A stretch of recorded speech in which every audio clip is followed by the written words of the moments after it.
Welcome back. Dinathandi's founder Adityanar's 31st Memorial Day today. Various political leaders paid homage to his statue and paid their respects.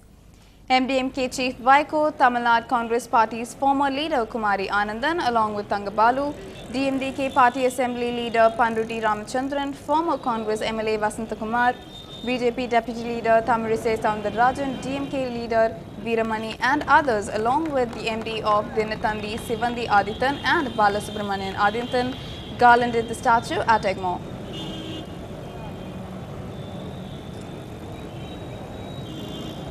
தமிழர் தந்தை ஐயா ஆதித்தனார் அவர்கள் தமிழ் மொழிக்கு அளப்பரிய தொண்டாற்றினார். பத்திரிகை புரட்சியை உருவாக்கி கடைகோடி மனிதனுக்கும் செய்திகளை தருகின்ற பத்திரிகை புரட்சியை ஏற்படுத்தியவர் ஐயா தமிழர் தந்தை ஆதித்தனார் அவர்கள் ஆவார். தமிழர்களின் புராதனமான விளையாட்டு கலைகளை ஊக்குவித்து தமிழ் கலாச்சாரம் பண்பாடு இவற்றை பாதுகாக்க ஒரு அரண் அமைத்துக் கொடுத்தவர். ஜனநாயக ஒளிச்சுடரை உயர்த்துகின்ற விதத்தில் அவர் பேரறிஞர் அண்ணா அவர்களினுடைய நல்லன்பை பெற்று சட்டமன்றத்தின் புகழ்மிக்க சபாநாயகராக பணியாற்றியதோடு எளிமையான வாழ்வையே மேற்கொண்டு அமைச்சராகவும் திகழ்ந்து காலத்தால் அழிக்க முடியாத புகழ் நாட்டிய மாமனிதர் ஐயா ஆதித்தனார் அவர்கள் உலகளாம் தமிழர்கள் வேதனையிலே கண்ணீர் சிந்துகிற இந்த வேளையில் ஐயா தமிழர் தந்தை ஆதித்தனார் அவர்களை மனதிலே நிறுத்தி அந்த உணர்வுகளோடு தமிழ் குலத்தை காக்க இந்நாளில் நினைவு நாளில் சூளுரைப்போம். மறைந்த பேரறிஞர் அண்ணா அவர்களுக்கு பெருந்துணையாக இருந்து 1967ஆம் ஆண்டில் காங்கிரஸ் ஆட்சியை அறவே அகற்றி தமிழ் மக்களின் நன்மையை கருதக்கூடிய திராவிட ஆட்சியை கொண்டு வந்த பெருமை மறைந்த ஆதித்தனார் அவர்களுக்கு உண்டு. அவரது நினைவு நாளில் அவர் எத்தகைய கொள்கைகளுக்காக வாழ்ந்தாரோ, எந்த தமிழ் மக்கள் உலக அரங்கிலே முன்னேற்றகரமாக இருக்க வேண்டும், அவர்களுக்கு என்று ஒரு உரிய இடம் வேண்டும் என்பதற்காக வாழ்ந்தாரோ, அவருடைய கனவை நனவாக்குவதே நம்முடைய லட்சியமாக இருக்கிறது. Moving on, the Madras High Court has put a temporary ban on conducting the Tamil Producers Council General Body Meet. Since there was a rift in the Producers Council, an ad hoc committee was formed headed by Ibrahim Rauda.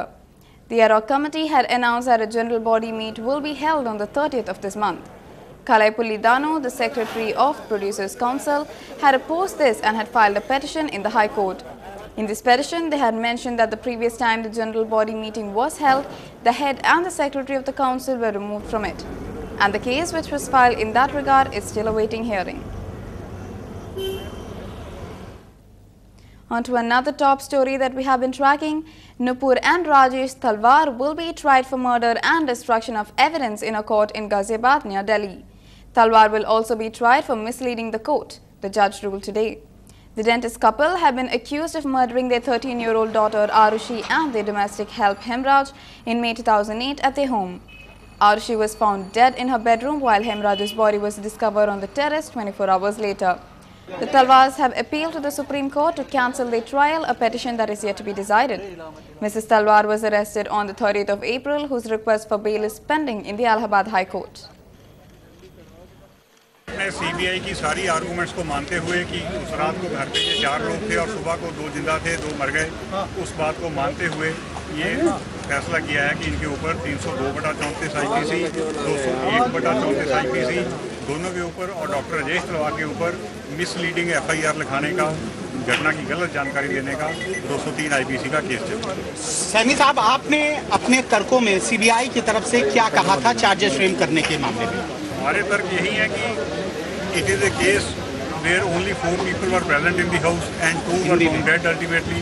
2 मर गए, 4 थे, 4 में से 2 खत्म हो गए और जितनी भी dressing up of the scene of crime हुई है, सारी सर्कमस्टेंशियल एविडेंस यही हो सकती है कि वो घर के ही 2 व्यक्ति कर सकते हैं और कोई नहीं कर सकता, जबकि इस केस में बाहर से किसी भी व्यक्ति का अंदर आने की कोई भी एविडेंस नहीं है। अब चार्जेस फ्रेम हो गए तो आगे किस तरह कार्रवाई होगी? ट्रायल कब से माना शुरू हो जाएगा? फॉर्मल चार्जशीट कल को फ्रेम हो जाएगी, उसके बाद एविडेंस की डेट आ जाएगी, फिर ट्रायल शुरू होगा। Back to politics. Narendra Modi has arrived in Mumbai to attend his party's conclave. The Gujarat Chief Minister, who was in Udaipur, had orchestrated a trip to Rajasthan as a form of boycott. He was upset that his old rival Sanjay Joshi would be present at the Mumbai meet. This morning, hours before the meeting began, Joshi resigned as member of the National Executive, paving way for Modi's arrival.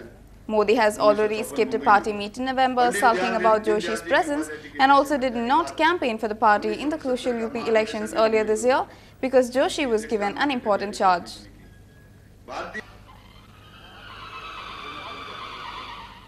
Jagan Mohan Reddy, the founder of the YSR Congress, has applied for anticipatory bail. His move comes 24 hours ahead of a scheduled interrogation by the CBI in connection with a corruption case, one that could affect not just Reddy's political fortunes, but that of several other leaders from the party he quit in a huff, the Congress.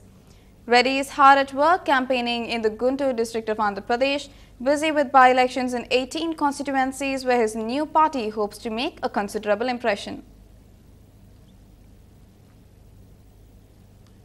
On to economy now. The rupee rose by 34 paise to end at 55 rupees 65 paise level against the US dollar. Earlier during the day, it hit a new lifetime low of 56.38 per dollar. This is the first day of rise for the rupee after falling for 6 consecutive days. Some traders speculate that the Reserve Bank of India was likely to have intervened sporadically in the market by selling dollars through state-run banks.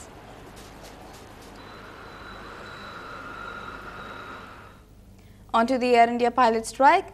Bracing for a long-drawn tussle with its striking pilots, Air India has announced a truncated interim schedule for June, dropping several international destinations from its regular routine. The interim schedule, effective from the 2nd of June to the 30th, was announced late yesterday by the national carrier. Under this, Air India has decided to axe 7 international flights daily and to operate only 38 services instead of the regular schedule of 45. The IPG has, however, demanded that all the pilots whose services had been terminated over the past fortnight must be reinstated. Another short break now. Stay tuned for more news.